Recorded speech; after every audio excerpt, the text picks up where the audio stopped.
Thank you, Stephen. I am honored to be here. This is a experience that exceeds all of my expectations, for sure. I know it does yours as well. So, with limited time, I'll run right into it. I was trained as a psychologist. I'm licensed by the state of North Carolina to practice psychology. I guess I'm a dangerous friend because I don't believe in psychology.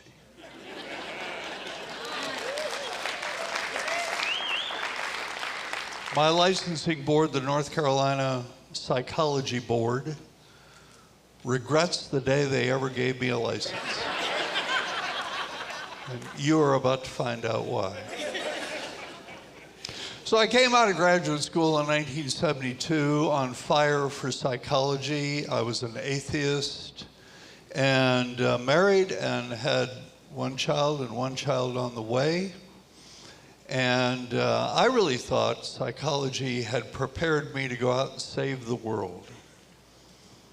So we were raising our son according to the precepts and principles that I had been taught in graduate school.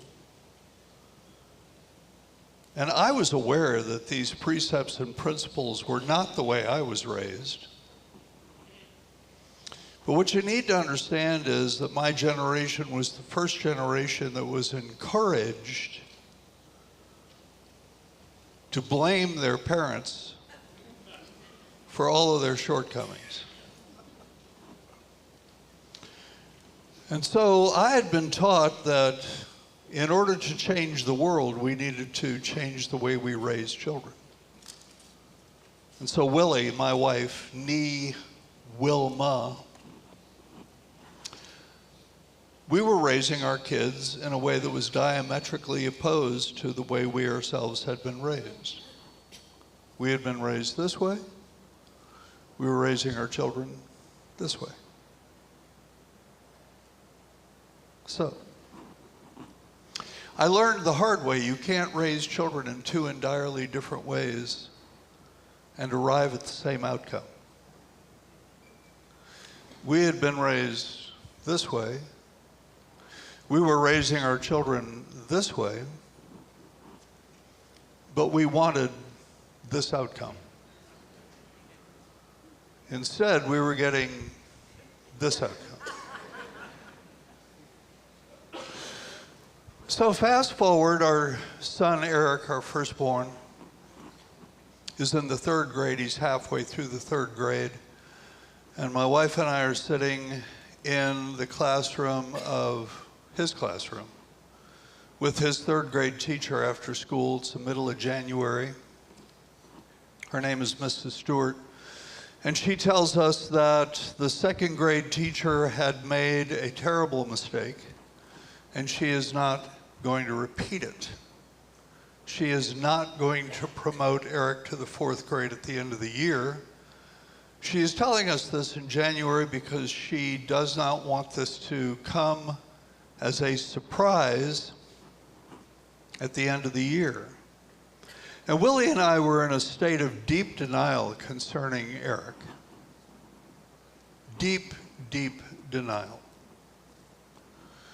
And I asked Mrs. Stewart, I said, well, how can you make a decision of this import at this point in the school year? And she said, well, I figured you would ask me that question. There are two reasons why Eric will not be ready to go to the fourth grade at the end of the year. Number one, he came to me reading a year behind grade level. And now, halfway through the school year, he's reading a year and a half below grade level. He's not an unintelligent child, I can tell,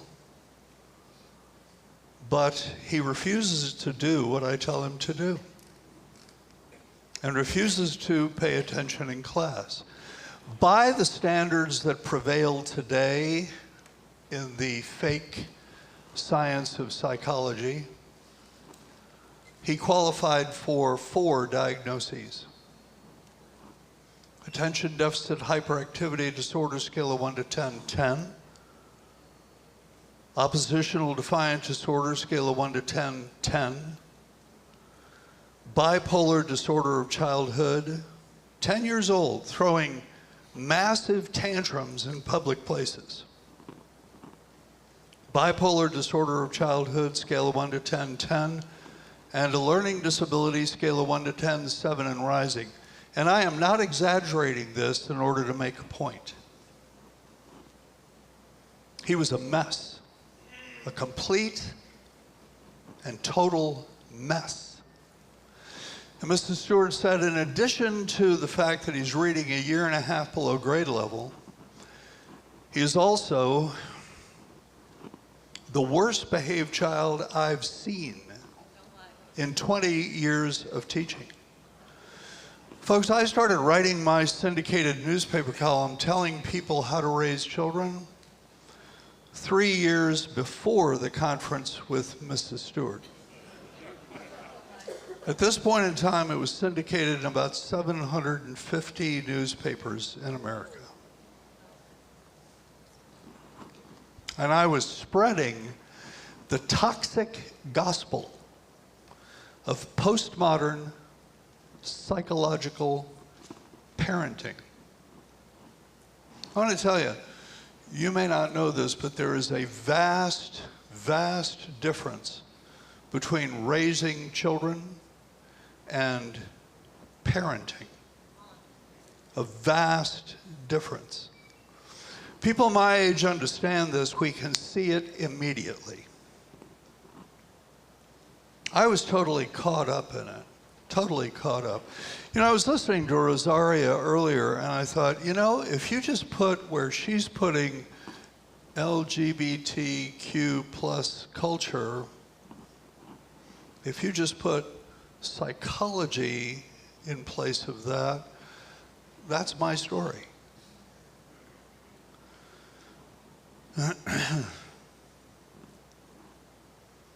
Tantrums in public places, wouldn't do anything he was told, argued about everything. He was a mess. Willie and I went home and we started talking, and it was Willie who said, you know, you came home from graduate school with all of these new ideas about how to raise kids, and I did not have a college education. And I figured, who was I to argue with your professors? But I thought the ideas were strange. I didn't say anything. But you know, when we were kids, we never saw a child behave as badly as Eric does. Never saw it. I'll tell you, folks, people my age, many of us will tell you that during our childhoods, we never saw a child throw a tantrum.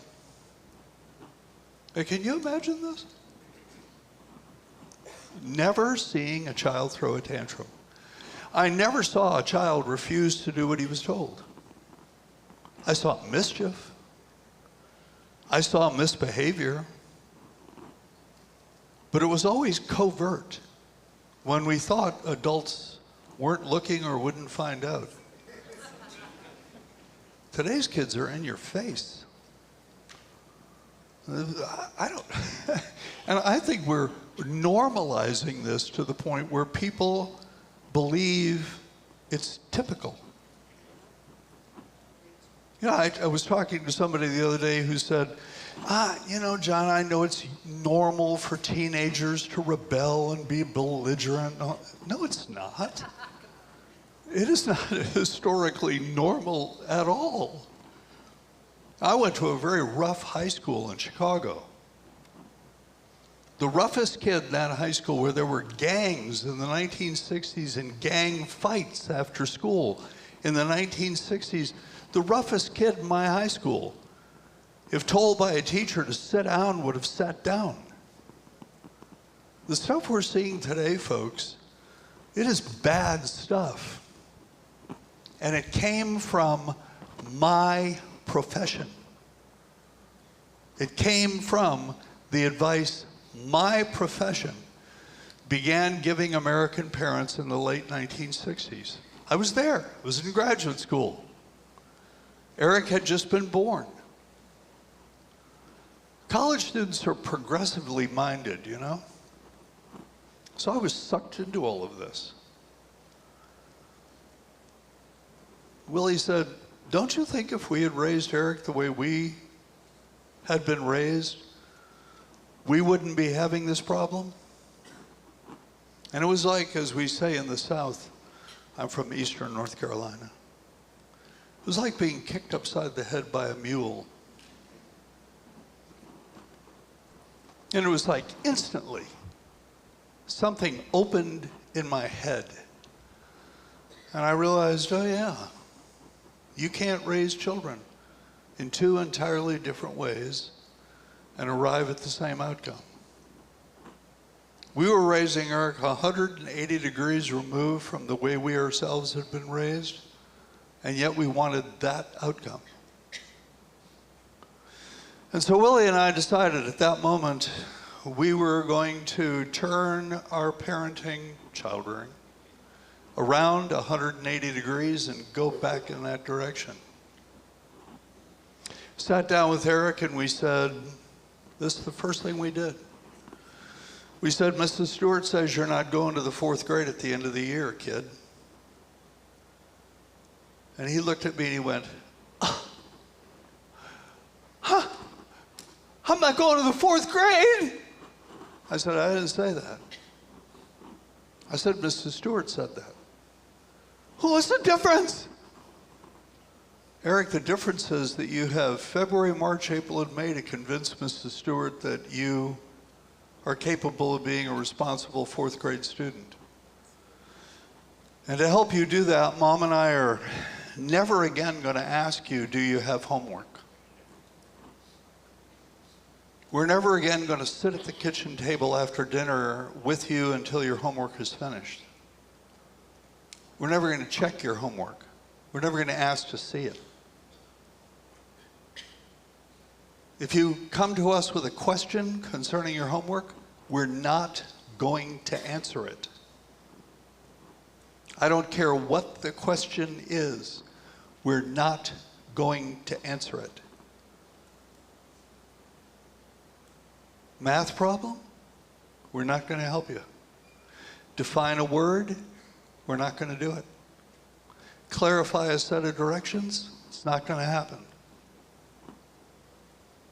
Mom and I believe that you are capable of convincing Mrs. Stewart that you can go to the 4th grade and be a responsible student.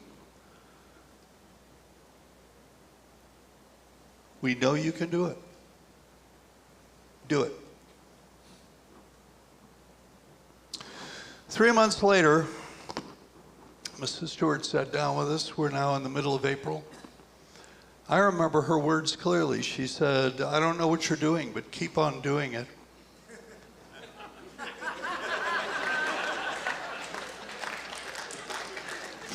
I've never seen such a remarkable transformation in a child in a 3-month period in my teaching career.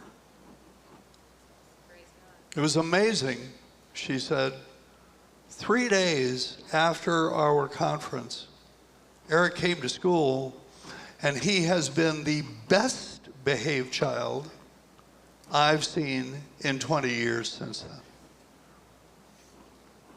He finishes all of his work.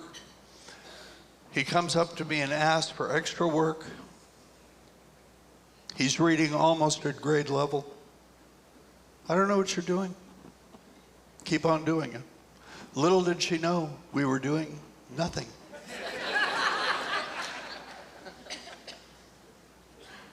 All we did was what we should have been doing for the last 10 years, and that is move the ball of responsibility for Eric's life to Eric's life. And I began to realize, I'm not exaggerating here, I began to realize everything I had been taught in graduate school was falsehood.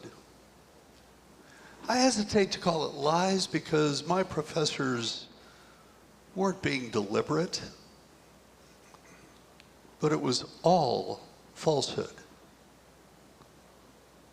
And I began at that point in time to dedicate myself to clearing up to the degree that I am capable as one person. But I had a syndicated newspaper column. I was writing books. I was beginning to be a public speaker. To clear up the confusion and the toxicity that my profession had created when it came to the rearing of kids.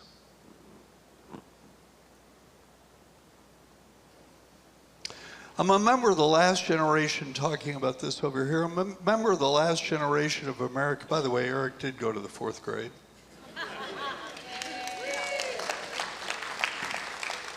At the end of the 4th grade, he was making straight A's. He's married. He's an international corporate pilot. He's a believer. I'm a member of the last generation of American children who weren't allowed to have self-esteem. Do you realize how many churches in America are preaching the gospel of self-esteem from the pulpit? What an absurd thing. Jesus said we have to lose ourselves in order to follow him.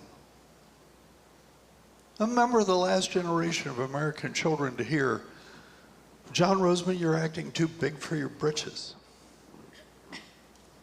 If you don't size yourself to those britches right now, I'm going to size them to you. What's it going to be?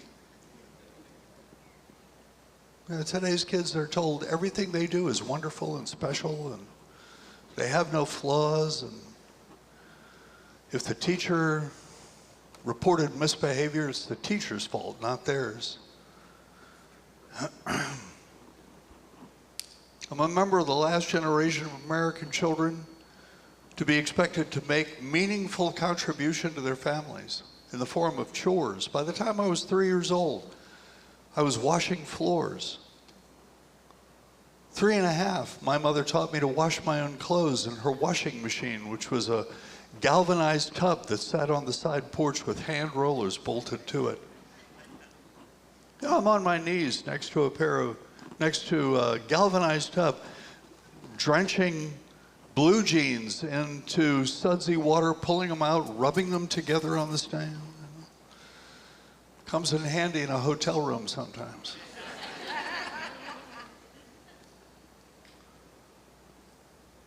You can't raise children in 2 entirely different ways and arrive at the same outcome. What did we think we were doing? We believe that people with capital letters after their names must know what they're talking about. Well, it's true. If the capital letters represent chemistry, physics, not biology, that's called Darwin. It's true if it represents English literature, British literature, but it's not true representing or concerning psychology. Psychology is a pseudo-science, and it has infiltrated the church. And we need to get it out. There is no such thing as a Christian psychologist. I had to make a choice. Was I going to be a Christian, or was I going to be a psychologist? I have said for many years that psychology is the most atheist profession in America, possibly the world. Recently, within the last couple of years, Harvard and several other universities confirmed through interviews with graduate school professors and graduate students representing every discipline across the spectrum, psychology is the most atheist profession in this country. We need to get it out of the church. We need to get ourselves out of psychology. No psychological theory concerning human nature has ever been verified by research. None. The efficacy of no psychological therapy has ever been verified by research. None. No psychiatric medication has ever reliably outperformed a placebo in double-blind clinical trials. None. These people don't know what they're doing. They don't know what they're talking about. What did they start talking about? They started talking about children's feelings and created the impression that good parenting was all about properly understanding and properly responding to your child's feelings. Affirming your child's feelings. Helping him name his feelings. I ask people my age, as I travel the country, I do these polls. People don't know I'm polling. I'm just having conversation with people. But I'm polling people in various demographics, age demographics primarily. I ask people my age, do you remember your parents ever having a conversation with you about your feelings?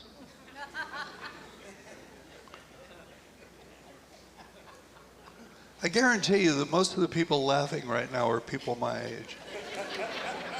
Because that's the reaction I get. I ask the question, do you remember your parents ever having a conversation with you about your feelings? And the reaction is, you gotta be kidding me, John.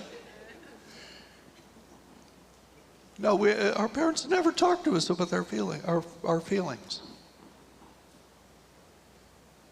And yet, and this is verified, folks, our mental health, children raised post-war,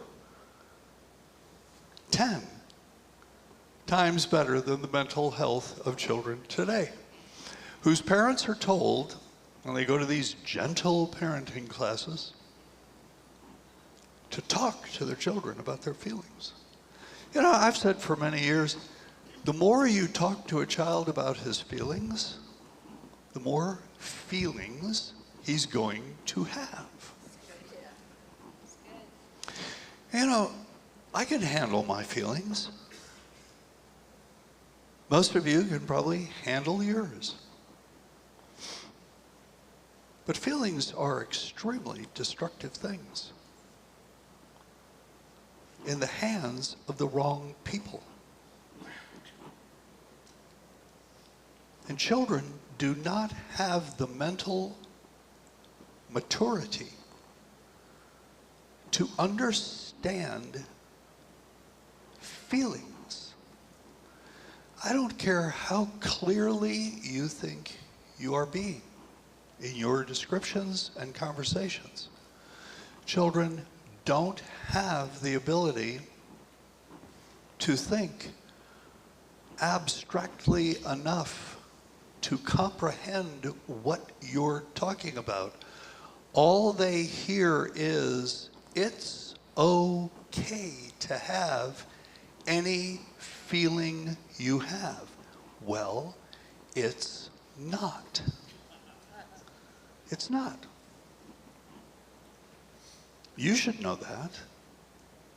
You understand that. A child can't understand that.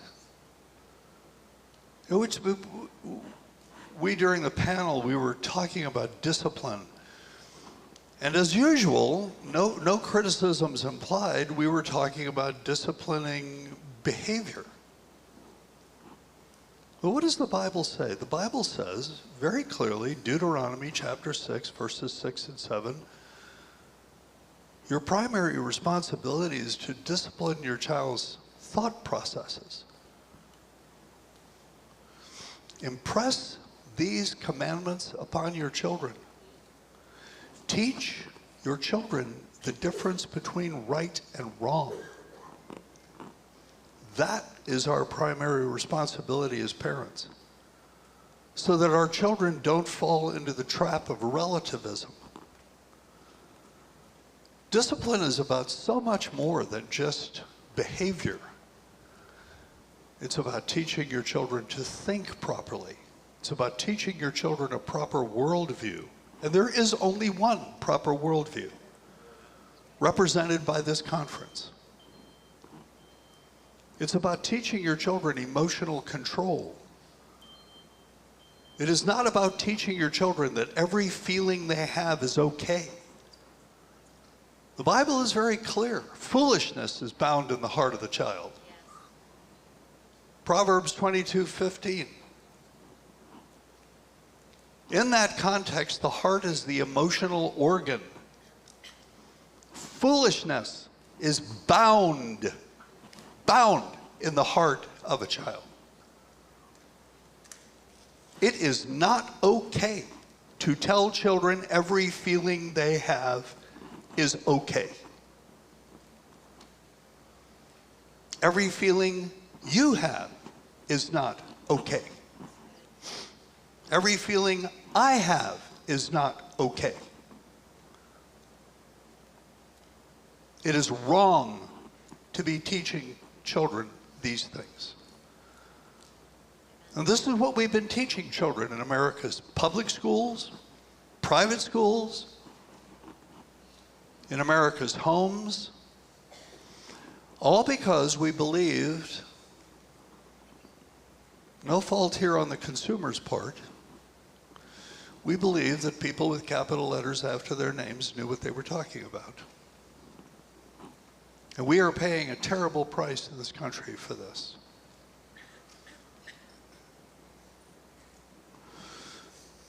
The question asked during the panel that I was participating in was about, one of the questions asked was about discipline. How do you discipline children?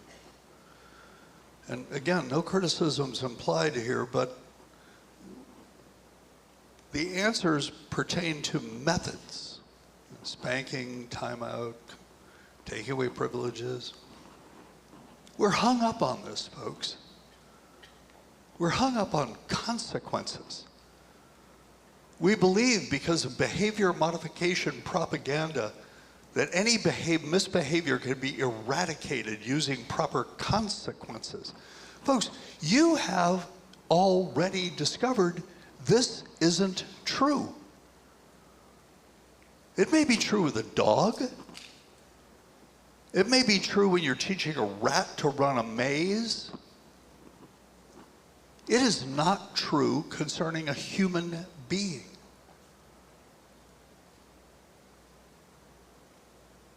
Consequences may, quote, solve, end quote, a problem for, what, a couple of weeks? And then it just starts back up again. And so you try another consequence, and it solves the problem for a couple of weeks, and it starts back up again. And pretty soon you end up in the office of a psychologist who tells you your child has ADHD, oppositional defiant disorder, bipolar disorder of childhood, and needs a medication that has never reliably outperformed a placebo in double-blind clinical trials, which means these medications are effectively nothing more than placebos that have dangerous side effects and cost a lot of money. I mean, it's like the most brilliant marketing scheme ever designed. Give parents bad advice that sends them to our offices to pay us money for the consequences of implementing our bad advice in their homes. I mean, who but the serpent is smart enough to come up with something like that? It's just amazing. How do you discipline a child? You act like you know what you're doing. That's it. It's been lovely being here, folks. Thanks a lot. That's it. You just act like you know what you're doing. You know, the understanding between parent and child, and it needs to be communicated not only in words, but in your body language, in how you carry yourself, in your tone of voice. I'm the boss here. You do what I say. I am under no obligation to justify my authority or any expression of it to you.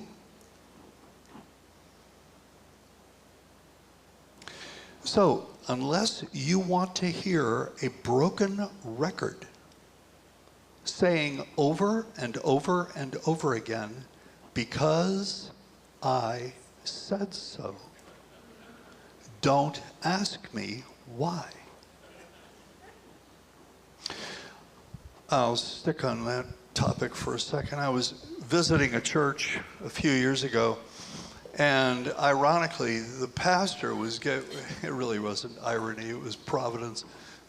He was giving a sermon on parenting. And he said during his sermon that he did not think parents should say, because I said so, to children. Okay, now, put this into perspective. A generation of children, mine, who all heard, because I said so, numerous times, our mental health was, as children, 10 times better than the mental health of children whose parents never say it because they've been told by psychologists it's a bad thing to say. And yet this pastor is saying he does not believe children should be told because I said so. Well, folks, if you've got your Bibles with you, I invite you to turn to Ephesians chapter 6, verse 1, where it says, children, obey your parents in the Lord because it's right. Not obey your parents because they give you a good explanation. Obey your parents because they threaten you with horrible punishment. Obey your parents because they promise you a wonderful reward. It says, children, obey your parents because it's right. Period. I mean, how much more of an affirmation do you need for because I said so than that?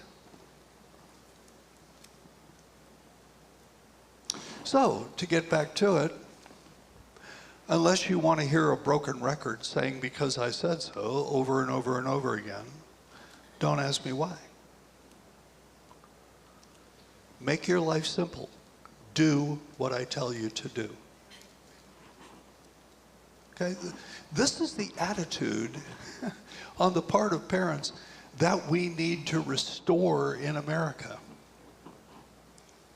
The restoration of this country begins with the restoration of parental authority in the home.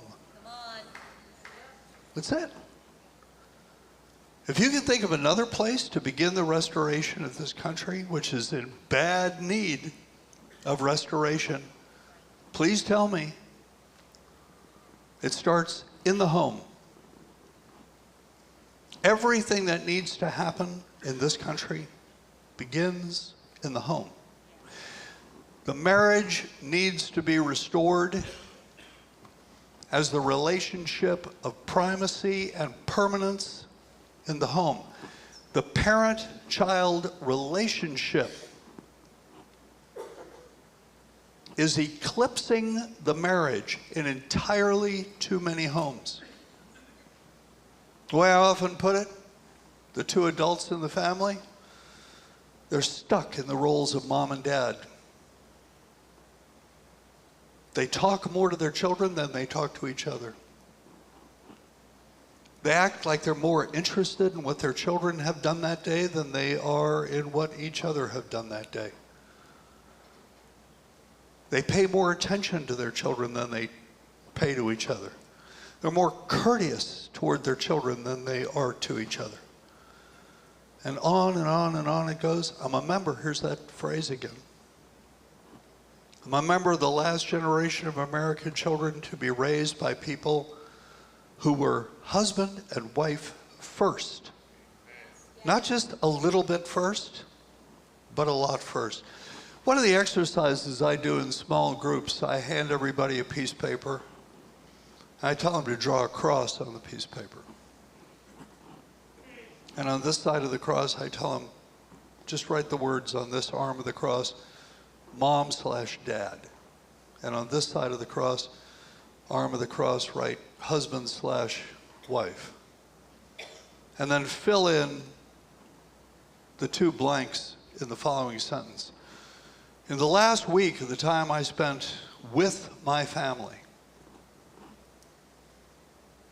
in my family, present in my family, I spent blank percent of time in the role of mom or dad, and blank percent of time in the role of husband or wife. And folks, it is eye-opening when I collect these pieces of paper. I can do the math in 5 seconds. Mom, dad, 90%.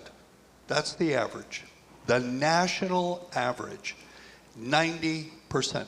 Some people are courageous enough, frank enough, truthful about themselves enough. Mom, dad, 100%. National average, 90. Husband, wife, 10. We have got to turn this around.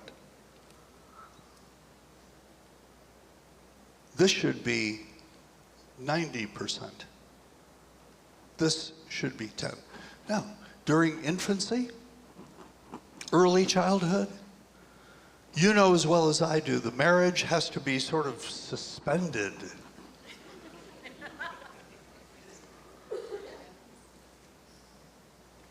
But that restoration needs to occur around the child's second birthday.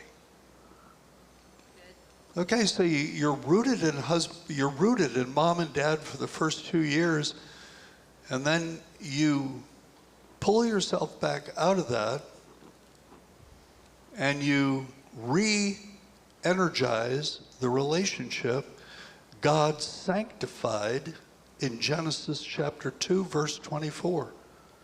And they shall be one flesh.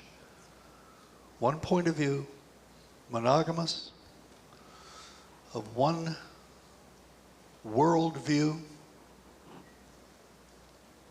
one set of values. People come to me and they go, John, we're not on the same page, my husband and I, or my wife and I, we're not on the same page.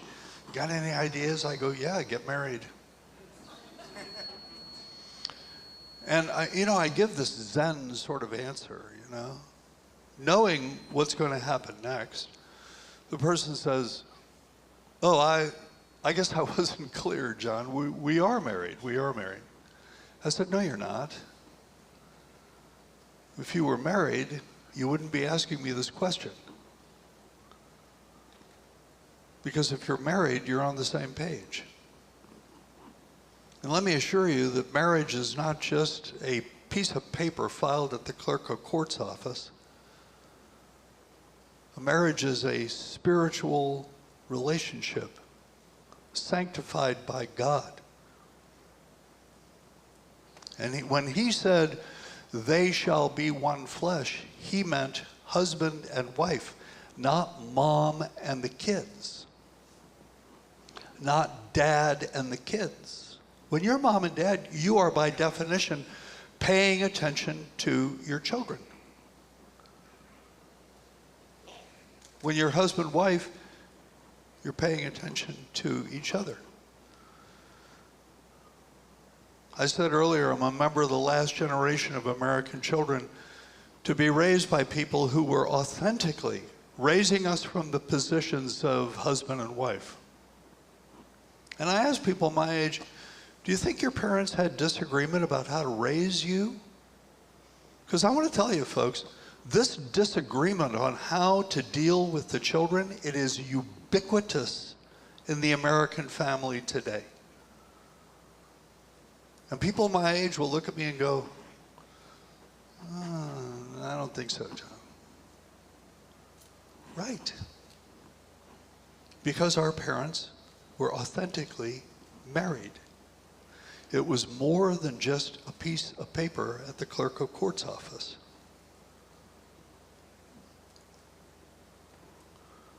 So my answer, get married.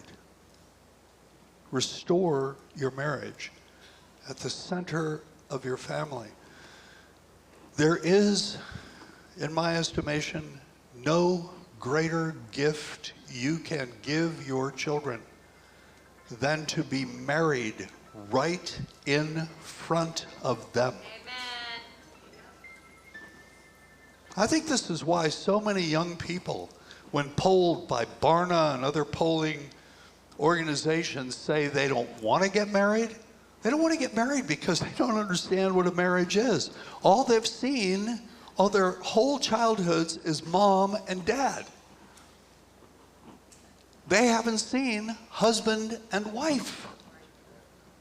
You need to demonstrate that in how you live in front of them. This is why the mother in the 1950s, to demonstrate that to her children, would say, and all of us, my age, we all heard this, you just wait until your father gets home. And the father came home and the wife said, this is what happened, and he took care of business.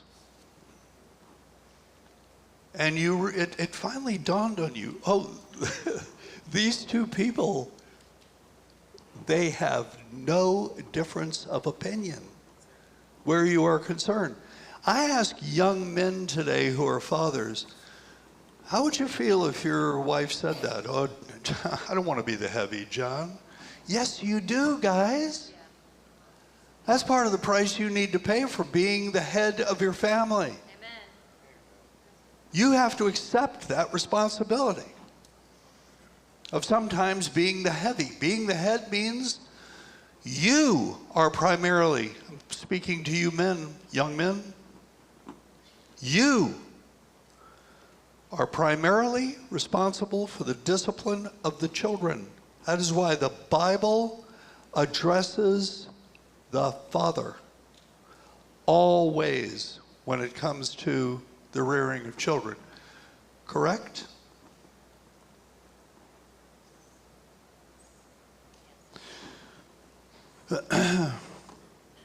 We've been talking about cultural crises in America, crises in the church, crises in the world, crises in politics. I'm telling you, folks, we've got crises in the world. We've got plenty of them. But we have to solve first things first. And the first set of problems we need to solve in this country are problems in the American family. And these problems were caused by my profession. Manufacturing and marketing a completely toxic set of ideas concerning children and the raising of children that has caused the mental health of children to deteriorate by a factor of 10 in the last 60 years, and has caused an explosion in the ranks of clinical psychologists, most of whom are driving luxury cars and belong to country clubs. I am trying to energize states' attorneys general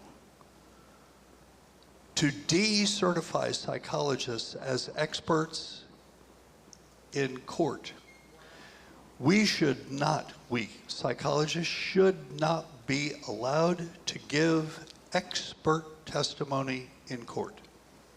We don't know what we're talking about. We should not be allowed in America's schools.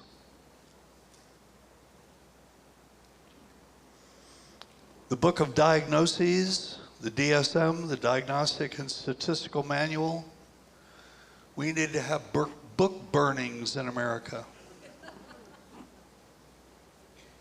There is no scientific validity to any psychiatric diagnosis.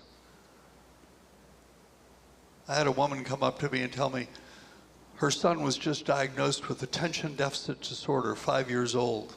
I said, yeah, what were you told? Well, I was told he inherited it from his father. And that it's represented by a biochemical imbalance in his brain. I said, so the psychologist did genetic testing and drew some fluid out of your child's brain with a hypodermic needle and analyzed it? And she looked at me like I was slightly daft, and she said, no, he didn't do that. I said, well, he told you it was inherited from his father. You seem to be a smart lady. He did no genetic testing, and yet you believe that? And you told me he told you that this was caused by a biochemical imbalance, and he did not stick a needle into your child's brain and draw fluid out and analyze it? So how did he know this was a biochemical imbalance? And she just stared at me. And I just said, you need to think about these things. You're a smart person. Think about these things. Folks, do you know, this is a fact. There is no such thing as a biochemical imbalance. This is totally made up.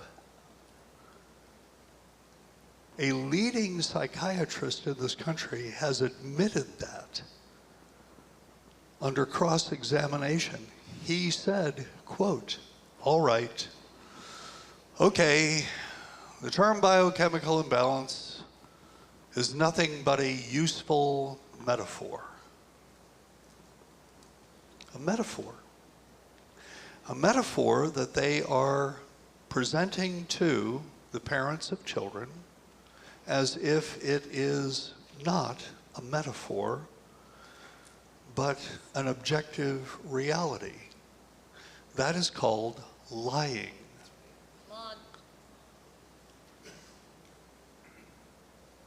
So it begs the question, if a biochemical imbalance, the term is nothing but a useful metaphor, how is it useful? It's useful in getting parents to give children drugs that have never reliably outperformed placebos in double-blind clinical trials, which means they are no different from placebos, which is why the FDA vets psychiatric drugs using this standard and drugs designed to deal with verifiable physical disorders using a completely different standard. Because if they used this standard on psychiatric drugs, no psychiatric drug would ever be approved.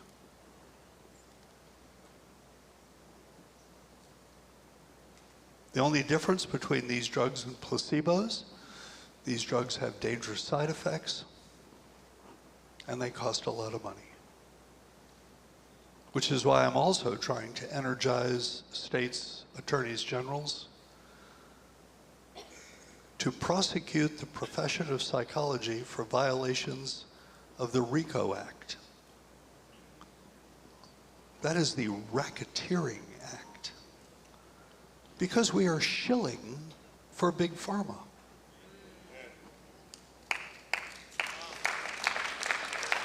Thank you. So, I asked before this started, I asked Stephen Whitlow, I said, do I have a little grace period here that I can go over? And he said, 10 minutes. It's been about 10 minutes.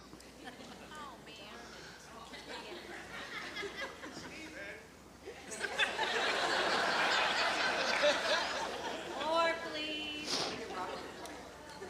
Well, thank you very much. It's been a blessing to be here. Stephen, thanks for inviting me. Thank you, man.